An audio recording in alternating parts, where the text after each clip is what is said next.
भूर्भुवस्वः तत्सवितुर्वरेण्यं भर्गो देवस्य धीमहि धियो यो नः प्रचोदयात्।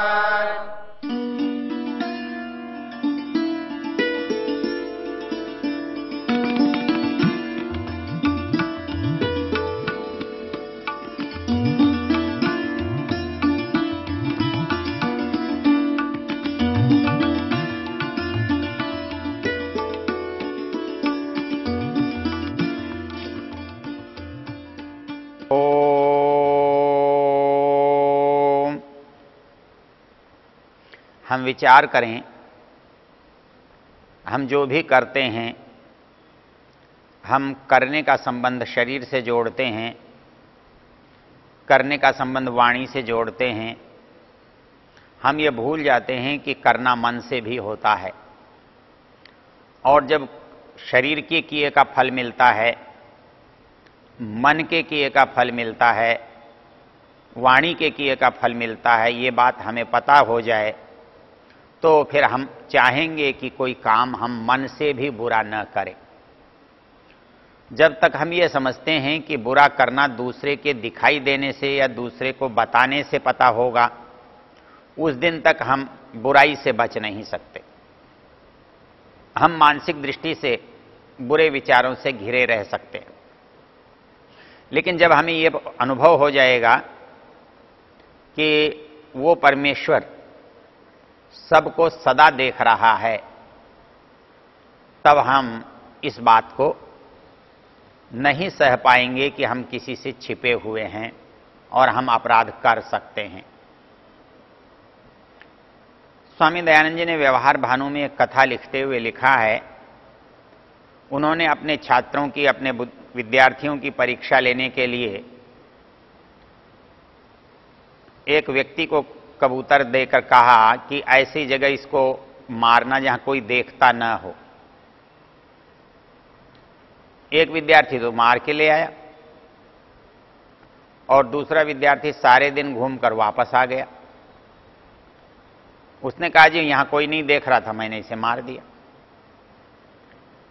लेकिन दूसरा जो दिन भर घूमा, उसने कहा जी ये मुझे देख रहा था, मैं इसे देख रहा था, ईश्वर हम दोनों को देख रहा था। इसलिए दुनिया में, संसार में कोई ऐसा स्थान ही नहीं जहां कोई हमें न देखे। तो न देखे ऐसा स्थान नहीं है, तो न देखे ऐसा कोई दृष्टि का अवसर भी नहीं है। अर्थात कोई अपनी आंखें ऐसे बंद कर ले कि कोई दिखाई न दे, ऐसा मनुष्य के साथ तो संभव है, किंतु ईश्वर के साथ संभव नहीं है। वो तो सदा ही देखने वाला है, वो तो सहस्राक्ष है, वो कोई एक आंख से थोड़ा ही देख रहा है। हमारी एक आंख जितनी ज्योति तो उसके लिए कोई महत्व ही नहीं रखती, उसकी तो हजारों आंख जितनी ज्योति है। ये हमारी आंख तो थोड़ी सीमा में देखती है, वो तो सब ओर देख सकता है, वो सबको देख सकता है, सदा देख सकता है। उसके यहां कोई आलस्य नहीं, प्रमाद नहीं, नींद नहीं, थकान नहीं, रोग नहीं, बाधा नहीं। तो ऐसी स्थिति में हमारा कोई भी काम उससे छुपा नहीं रह सकता, बचा नहीं रह सकता। वो हमारे मन में रहता है, हमारी आत्मा में रहता है, हमारे भीतर रहता है। तो हमारे भीतर रहने वाली जो हर क्रिया है वो उसकी जानकारी में होती है, उसके दृष्टि में रहती है, उनको वो भली प्रकार समझता है, पकड़ता है, जानता है। इसलिए यहां पर मंत्र में जो शब्दावली है वो ये नहीं कहा कि तुम किसी का लो मत। यदि लो कहता थोड़ा सा स्थूल हो जाता, शारीरिक हो जाता, लेकिन यहां जो शब्द प्रयोग किया गया है वो है मां गृध। अर्थात मन में जो बात है ना, इच्छा, वो इच्छा भी पैदा नहीं होनी चाहिए। यदि इच्छा पैदा हुई और हम रुके रहे तो या तो हम भय से रुकेंगे या किसी की शर्म से रुकेंगे। ये भय और शर्म ना हो तो उसको हम करना चाहेंगे। हम करने से केवल तब रुकते हैं जब हम अंदर से ये सोचते हैं कि ऐसा करना अनुचित है, गलत है, ये किसी से छिपा नहीं रह सकता है, ये परमेश्वर की दृष्टि में है। तो ये बात जब अनुभव करते हैं तब हम अपने को रोक सकते हैं। यहां दो बातें हमारे लिए मंत्र संकेत कर रहा है। मंत्र एक संकेत तो ये कर रहा है कि मैं अपनी गलत इच्छाओं को रोक सकता हूं, मैं अपने गलत कामों से अपने को हटा सकता हूं।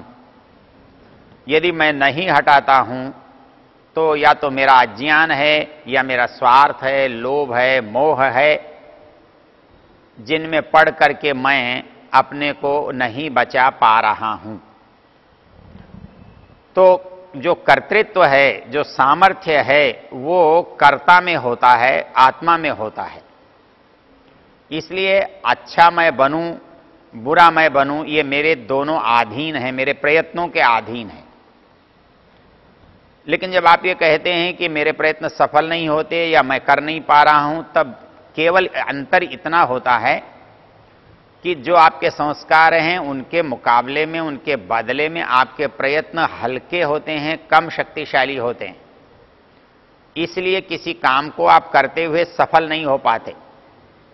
और इसके विपरीत जब हम किसी काम को करते हुए सफल हो जाते हैं, हम जैसा सोचते हैं वैसा कर पाते हैं, तब परिस्थिति ये होती है कि हमारा पुरुषार्थ प्रबल होता है और हमारे संस्कार हमें बाधा नहीं पहुंचा पाते। तो इसलिए पहली चीज है कि मैं अपने को बुराई से रोक सकता हूं, इसलिए मुझे स्वयं को बुराई से रोकना चाहिए। इसलिए वेद का शब्द है मां गृध।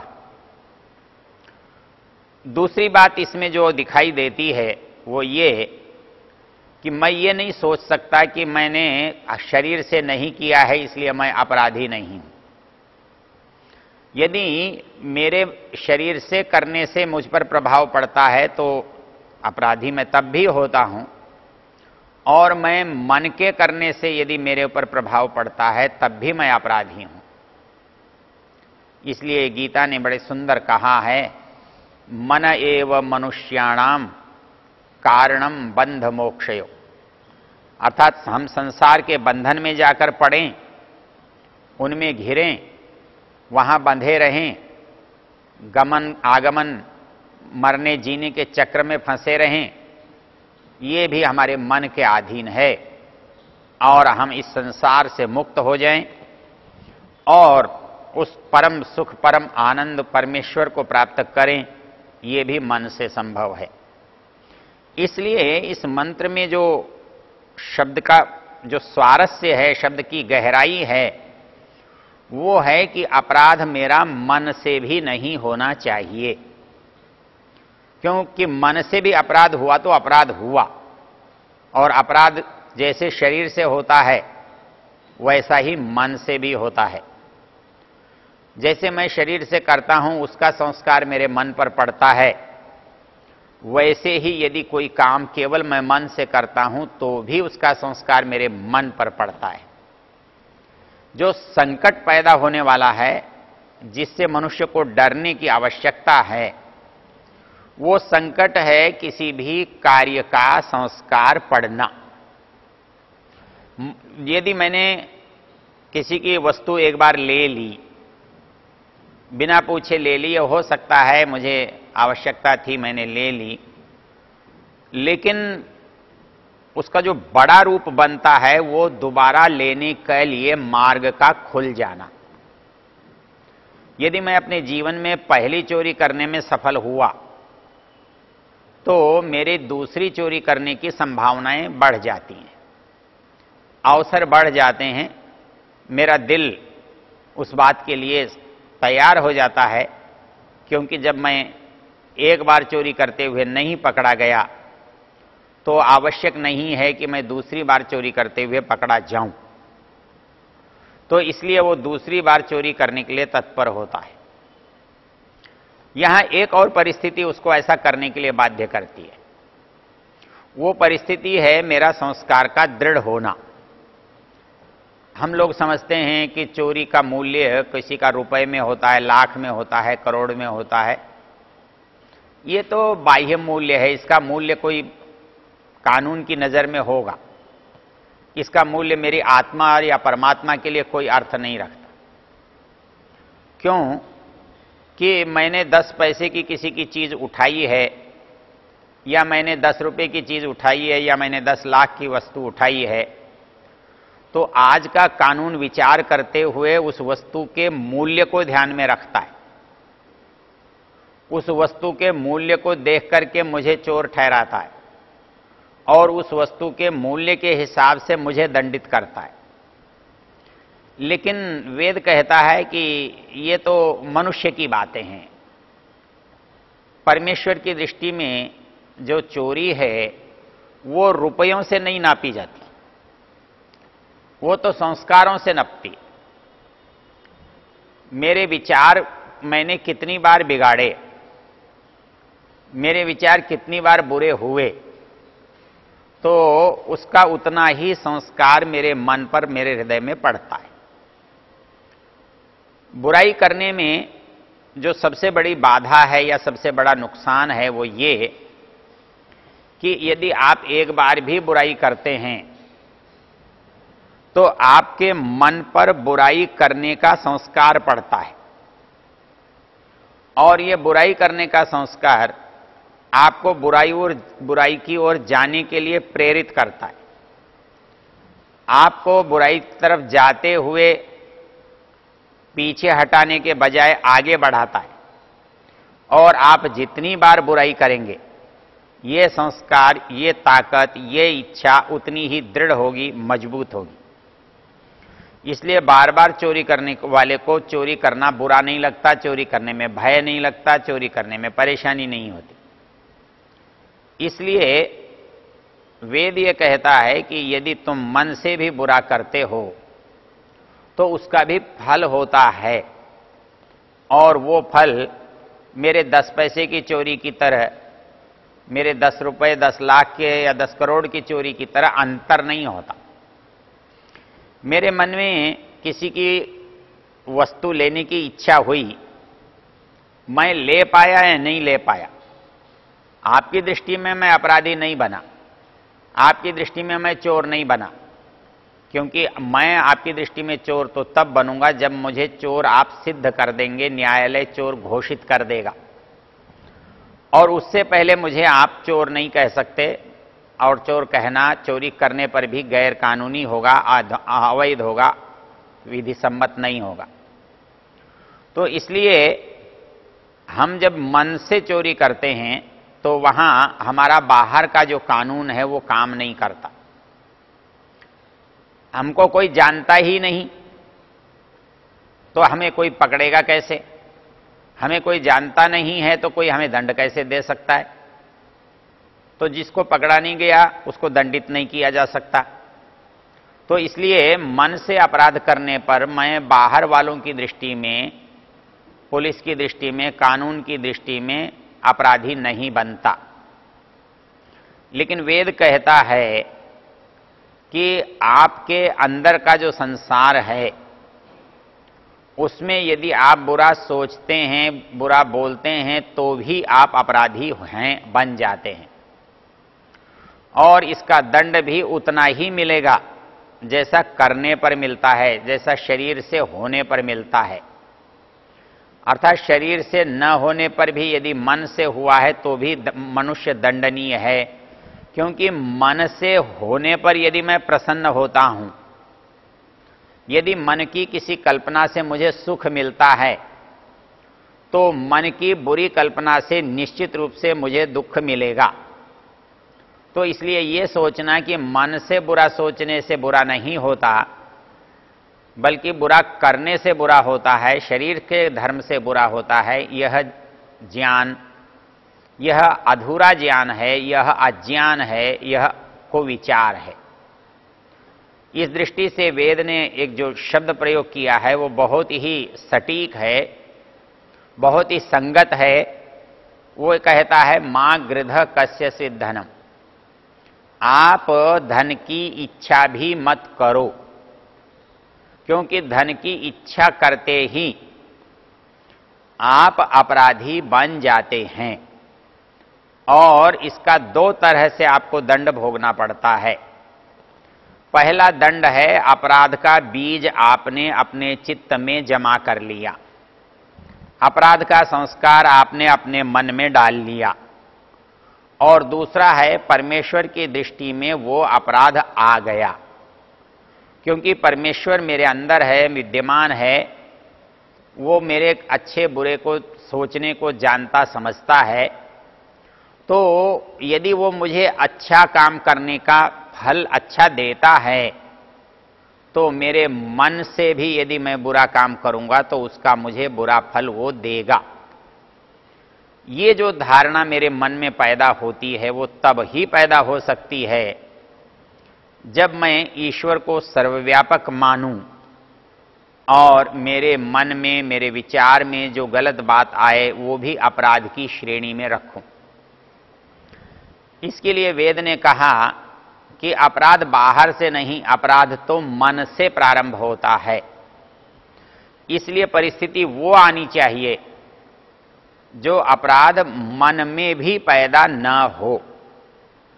तो मन में पैदा न हो ऐसा निर्देश है, ऐसा उपदेश है। वेद ये कह रहा है कि मन में भी तुम्हारे लिए बुराई पैदा नहीं होनी चाहिए। ये यदि बुराई मन में हुई तो ये भी उतनी ही दंडनीय होगी जितनी दंडनीय शारीरिक बुराई है या वाणी की बुराई है। ये जो रहस्य है ये क्यों है कि बाहर अपराध तब होता है जब वो किसी के द्वारा देख लिया जाता है, अधिकारी के द्वारा पकड़ लिया जाता है, वो सिद्ध हो जाता है। और आंतरिक व्यापार अपराध इसलिए है कि उसको भी अंदर कोई देखने वाला है, अंदर कोई पकड़ने वाला है, अंदर कोई उसके हिसाब से काम करने वाला है। क्योंकि बाहर मैं जब कोई काम करता हूं तो मुझे दंड मिलने में, उसके अपराध प्रमाणित होने में बहुत समय लगता है। क्योंकि एक व्यक्ति शिकायत करता है, दूसरा व्यक्ति उसे सिद्ध करता है, तीसरा व्यक्ति मुझे पकड़ कर ले जाता है, तब कहीं जाकर मैं दंड का भागी बनता हूं, मैं जेल में जाता हूं, हवालात में जाता हूं, कहीं और छोड़ दिया जाता हूं, बदल दिया जाता हूं। तो ये जो परिस्थिति है ये बाहर की क्रिया के बहुत बाद में पैदा होती है। लेकिन जो मेरे अंदर हो रहा है, जो मेरे शरीर में है, वो तो जब मैं सोचता हूं तो उस सोचने को गलत जानने और मानने वाला मेरे अंदर बैठा हुआ है। उसके लिए मुझे किसी साक्षी या गवाह की जरूरत नहीं है, वो स्वयं उसका साक्षी है, दृष्टा है।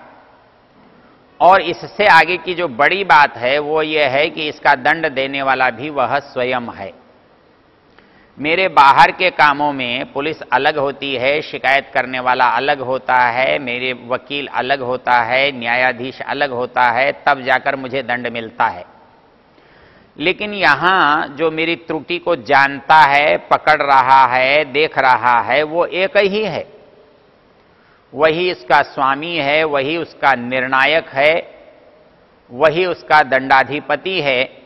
इसलिए बाहर के चोरी करने के दंड से पहले मेरे मन के द्वारा चोरी किया गया जो काम है उसका दंड अवश्यम भावी है।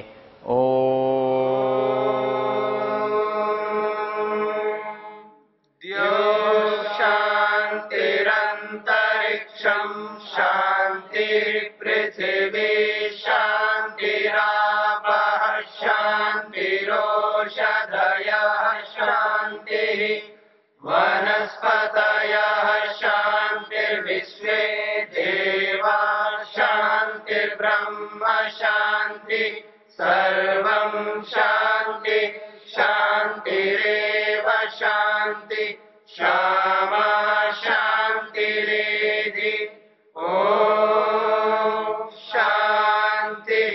शांति शांति।